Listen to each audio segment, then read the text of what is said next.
Hello ladies and gentlemen, Yessik Ziiiq here again today to bring you another episode of Let's Play Shorts. And today we are looking at Terrian Saga, KR-17. So right off the bat, there are some things I have to talk about in the options.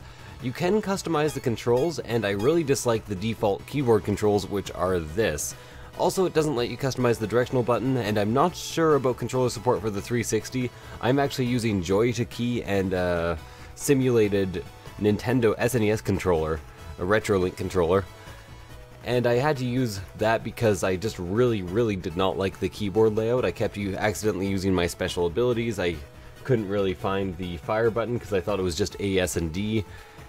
So I ended up customizing it, and I don't like the amount of customization there is just right off the bat. So let's save and exit here, and exit again. And we'll just go ahead and start a new game here. So as you can see, there are several difficulties here. I'm assuming you have more health in the lower difficulties because it doesn't seem like they would add enemies to this type of game. So as you can tell, it's a very 16-bit inspired and SNES type platformer. It's almost, I almost want to call it a Mega Man-like, but a bit more open levels. Probably not a Mega Man-like. There's probably better examples, just not that I have played. So, there were 100 KR drones that were sent to fight in a war. You are one of those drones that is malfunctioning, apparently. Yeah, so a miscalculation with number 17, the story begins. So right off the bat, we're just thrown into the story at a little tutorial level. And we are being talked to by this bullet. But what about my squad? They're resting? Yeah, my squad is definitely not dead. We should probably get out of here. I'm receiving orders for my first mission. Okay, so pretty much you have a bunch of special abilities, and the special abilities just work on that power bar you see, the yellow power bar there. So right now I have flamethrower equipped. If I use that, I'll just shoot up some flame. You can see it's taking up my bars. My regular fire is just a simple laser right here. As you can see, fairly effective, at least this early in the game. And you switch through all of these different weapons up in the top right corner with the enter button, or in my case the R button. So as you can see, there's a lot of particle effects, a lot of explosions, probably things hidden in places. Oh, never mind, I was expecting all of those to blow up. You double tap to go in certain directions, and here's another complaint that I have right off the bat. All in all though, I think this game has potential, but it could have been done better. For instance, the use button, he just told me to use the use button there, is down, and I don't think I ever would have gotten that because he never told me that the use button is down. And again, there are some other stranger design choices, like in that case, for instance, this is a recharge station, by the way, so I can use a bunch of my special ability here, just throw them off the cliff, and then I can hold down in order to recharge. Oh god, that was an accident. My controller's kind of sensitive, so whenever I hold down, it also goes right. And that's what you saw happen there. So as you can see, the graphics are actually pretty good. You can damage yourself with your own grenades, by the way, which is how I had to run away there. Only be destroyed by grenades, so let's throw one over here. I haven't actually come across that a second time yet. I got a yellow key card there, though, and I'm pretty sure there was somewhere I wanted to access with a yellow key card earlier? Or is that later? I don't know. Yeah. So you're going to hear a lot of complaints in the first little bit of this game. Overall, though, so far, and I haven't played much of it, I've been enjoying the game, more or less. So there we go, got a yellow key card there. And every level, you pick up key cards every level. It's not just this one level, and then you have them permanently. And the key cards let you through these doors, where you have, like, challenge rooms and things to do. I hit a button there. Don't know what the button does. Interesting. Oh, it activates that platform. I see. The first time I did this, I actually just jumped over to that platform and then made the jump across. You can kind of do an air dash. It's a bit awkward by jumping and then double tapping at the same time. Find it is not ideal though. One thing I do kind of like so far about this game is the music. And one of the things I dislike the most about this game is the visual clutter. Like, as you can tell, it's kind of hard to distinguish foreground from background often. Oh, and here's another thing, the jetpack. You activate it by holding up. Normally I'd expect to just hold the jump button or like double tap the jump button to have a jetpack, but this time you have to actually hold up to be using it. There we go. Let's just get across there. Although, all in all, jetpack power up, pretty cool. Like I said, this game has a lot of like good ideas balanced with a lot of bad design. And I hate to say this already, like maybe I'll get used to the controls and I'll think everything is awesome. But so far, it seems like that whole good idea, bad design thing holds true. So here's your little Bullet Bill guy. You can actually use him just by hitting the X button in my case, the D button in everybody else's case, and he takes up a few bars of your energy. And you can just steer him around and he hits real hard and explodes. Let's grab all of these. Don't know if there's any point to these gears yet other than just score attacking. And you have almost already made it as far as I have made it in this game with me. So I'm still in the tutorial levels, but I won't be for all that long. Mission accomplished, make your way to the level exit. I'm not sure why it had to load for me to exit that level. Nope. As you can see, water is actually a one-hit kill in this. And you do have a health bar. You can see the 5 little ticks that I have up there. I find myself, when I die in this game, most often dying not because I run out of health, but because I get hit by a one-hit kill. So these things will explode and you don't want to get hit by any of that debris there. So let's go ahead and blow that up. Did some damage to these things up here. I'm not sure exactly what was there though. So again, that's another really unintuitive thing. I have to press down to activate those lifts. Can't say I'm a big fan of that. Might as well save the game now. I'm assuming that swamp water is not very good for me. So as you can see right now, it says I've hit 1 out of 7 buttons. I'm pretty sure I hit more than that though, didn't I? Either way, you have to hit the buttons in order to actually activate the end of the level in this game. So as you can see, hit a second button there. I think I may have missed one before. Charging my items. And often I find that the timing in this game, it mostly just consists of waiting outside a door and trying to see exactly what you shouldn't be hitting. As opposed to actually like timing your jumps and reflexes properly. Yeah, I missed this button over here. Kind of thought as much. I could fall down that way. It seems safer to go down this way though, and there's a key card, which I completely missed the first time. Let's go and get that. Again, the visual clutter, one of my least favorite parts of this game so far. I do, however, like that the enemies just kind of hang around after they're dead. I like seeing the smoking debris of my enemies around me. But that may be a bit of a mental problem that's more than a gameplay design choice. Let's grab some of these here. Not sure why I'm doing it. I'm pretty sure this whole section is just to teach you that you can push those boxes. You can also kill these fish, but I think they still jump after you've killed them. Or maybe not.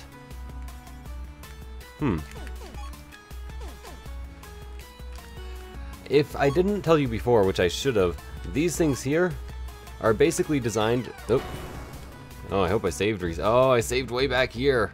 Those things are designed so you can jump off of them a second time. It's another one of those things that just wasn't really described to me, so I didn't know about it. Did I not hit that button again? No, I hit that button. Perfect. Did I hit all the buttons? Yeah, okay. Didn't send me back too far at that point then. 5 out of 7 buttons. I really hope I didn't miss any at that point. I'm not going to go after those gears in the top right corner this time, because last time they just killed me, which I did not appreciate. Let's get over here. Probably should be using my dash more, although it can be pretty dangerous if there's water around, because you'll almost definitely overshoot directly into water at some point. There we go. Watch out for those things on the ceiling. There we go, mission accomplished. And now I may be able to get to the exit. And here is another complaint. Now, you'd assume that... Here, I'm just going to save again at this exact point. You'd assume that if I push this box into the water, it would flow along the water and I'd just be able to stand on it and float. But if I just stand on it, it leaves without me. I actually have to go with it and kind of walk forward. Which is another huge disadvantage. Like, I feel bad saying bad things about this game because, in all honesty, quite a few parts of it are very well made. I like the music, I like the enemies and the feel of like shooting things, but they've just made a lot of decisions that I'm not entirely sure about. Although, you know, the price, I haven't even mentioned the price yet. It's right now $4 on Steam for its opening week sale. It's $5 total normally. For $5, so far, would I say it's worth it? Yeah, I would. It's like a fairly large game. I think they said there's 5 worlds and somewhere around the lines of 80 levels. Seems like a lot. And, you know, it's definitely entertaining, the amount I've been playing. So maybe for the price they've actually made the perfect game. I hate these things. Should actually use your special ability for them, but I always forget I even have a special ability. Always have to watch out for those because you can hurt yourself with them. Okay. Oh, no, don't get stuck on there. Okay. So these things, if possible, best to kill them from a distance so that all the debris can miss you. And also nice to kill those things. Okay. And here's where you have to learn, they don't tell you, that sometimes you need to do a small jump in order to actually make it across an area. In all honesty, you can actually jump a lot further than you might think in this, and the controls for the jumping are actually pretty tight. I've gotta say, fairly impressed at least. Let's actually jump way over here. There we go. Get away from that flying debris. Enemy design also half decent. The enemies, maybe the reason I called this Mega Man-esque is because a lot of the enemies actually do remind me of Mega Man. Specifically, this like bird and punching thing that happens right at the beginning here. But I'm not sure if the enemy placement is like very well designed in later levels in order to make it challenging. So as you can see, I'm back on more button puzzles. Probably should have paid more attention and killed this guy right away. Now I'm getting a bit low on health. There are health pickups pretty much everywhere in this game though. There's also these kind of like rotating spike traps, which I had completely forgotten about. 3 out of 9. Probably gonna need some key cards. Also want to check to see if I missed anything. No, so far so good. No, that's not the way out. There you go. This is the way out.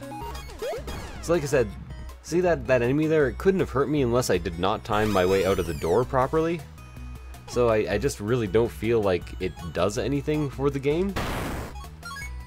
There we go. Might as well recharge. I haven't been using my special abilities much. Save as well. And carry on. So even though they weren't explained to me, see there, I actually thought I could dodge further right, but because these boxes have approximately the same background color as this gray brick, I just really could not tell that I couldn't move. I would really like these if they were explained to me. I think they're kind of neat. Nice little bouncy in the air things. Not sure what else to call them. There you go. Getting more tutorialization on how to use this guy. This is actually a fairly cool mechanic in itself that I think is fairly well pulled off, other than the fact that I can't steer it worth shit. Let's recharge this again, make sure I hit only down and not right. And also while I'm at it, might as well kill Crab Guy here. Crab Guy, bring me a dream, make him the sweetest that I've ever seen. I'm not sure why I thought I wanted to get those 2 gears. And to be honest, I think it's completely impossible to actually get my main guy into here, so I don't know why those gears are there in the first place, because this thing didn't seem to be able to pick them up, which is a bit of a piss off. There we go. Actually managed to blow up the vent there. Nope. I actually didn't want to use that again. The other thing about using that ability is that after you use it, you sometimes spend so long with your hands off the controller you forget what the controls are, or at least I do. Again, that's probably just something that I will solve over a matter of time, once I get used to it. There we go. Got a lift here. Now this is a lift you definitely don't want to miss, because if you do miss it, you'll end up kind of going way the hell away from where you want to be. Oh, okay, that does shoot at me. I should have known. Those crab enemies are so goddamn useless, though. You might notice that I'm just not even caring about my health, and that's because health comes so fast and furious in this game, I can't bring myself to care about it. up 2 of those things. I do like some of the background animations too, like those birds. I think they're rather nicely done. Can I actually jump up there? I want that health. Ah, there we go. Some more platforming puzzles. I accidentally dashed in the middle of that and almost killed myself, and we find a save point. I'm going to pick up the jetpack before I actually get the save point, because the rest of this level, as far as I'm aware, has to be beaten with the jetpack. And here is where another complaint comes in. I haven't hit one of those things yet, by the way, but those are one-hit insta-kills. So do watch out for them if you're going to play this game yourself. And you know, the more I play it, like, I've even played most of this level. I didn't actually beat this level when I was just getting a bit of practice done. But, you know, it's pretty decent, actually. The more I play it, the more I'm like, you know, this is at least a half-decent game for $5. Fairly long, fairly at least half-decent controls, which you can customize if you know how to use joy to key. Blow these guys up and then get the hell out of there. Oh, come on, guy. Projectiles that can travel through walls always kind of do piss me off, though. Why are there a bunch of space heaters in here? I understand that's the way to the exit, but I don't really want to go to the exit yet. I have more buttons to press. Oh, there's one at least. Oh, get the hell out of there. I don't know if those blow up, but I don't trust them either way. Now, can I go over this little treehouse? I have 2 more buttons left. I can indeed. Any secrets? No. Definitely going to want to take out these birds. So far, to me, they have been pretty much the most annoying enemy in this game. There's a key card. Did anyone see anywhere where I needed to use a key card recently? I do see a button in there. I don't like that it's partially hidden behind shrubbery. Lots of foreground, background stuff going on in here, though. Guess I'm kind of impressed with that. Okay, so now I can actually go in here, so never mind what I was saying about it being impossible. Do mind that I just lost a bunch of progress because I forgot water kills me in 1 hit. I really am not a big fan of them making water a danger in this game. Just because it seems so arbitrary. Like, it's a military robot. You think it would be at least somewhat water resistant, right? Okay, so there's a save point. I did press that button. I'm gonna press it again anyways, or see if I can. And you know, I think I might as well use my special ability here. It killed both of them. And then I just have to dodge very quickly there. And then there's the tree house, if I remember properly, which I will throw another bomb into. There's recharge points all over the place, so you can probably get away with not being too sparing with your